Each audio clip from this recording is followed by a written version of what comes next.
బంగ్లాదేశ్లో హిందువులపై దాడులు కొనసాగుతున్న వేళ విదేశాంగ శాఖ కార్యదర్శి విక్రమ్ మిశ్రీ ఈ దేశంలో పర్యటించారు. మైనార్టీలకు రక్షణ కల్పించాలని బంగ్లా ప్రభుత్వాన్ని కోరారు. బంగ్లాదేశ్ నుంచి అరాచక శక్తులు పశ్చిమ బెంగాల్లోకి ప్రవేశించడానికి ప్రయత్నిస్తే భారతీయులు లాలీపాప్స్ తింటూ చూస్తామా అని బెంగాల్ సీఎం మమత ప్రశ్నించారు.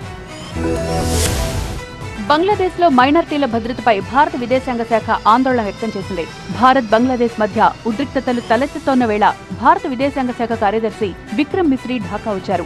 ఆ దేశ విదేశాంగ కార్యదర్శి మహమ్మద్ జషీముద్దీన్తో సమావేశమయ్యారు. బంగ్లాదేశ్ తాత్కాలిక ప్రభుత్వంతో సన్నిహితంగా పనిచేసేందుకు భారత్ ఆసక్తితో ఉందనే విషయాన్ని బంగ్లాదేశ్ విదేశాంగ శాఖకు మిశ్రీ వివరించారు.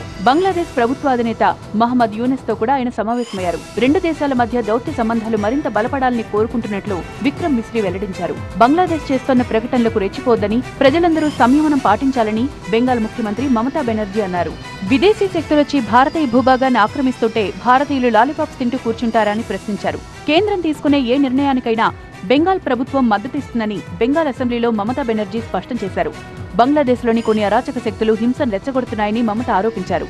అయితే పశ్చిమ బెంగాల్ను కూడా ఆక్రమిస్తామని బంగ్లాదేశ్లోని కొందరు అరాచక నేతలు ప్రగల్భాలు పలుకుతున్నారని అన్నారు.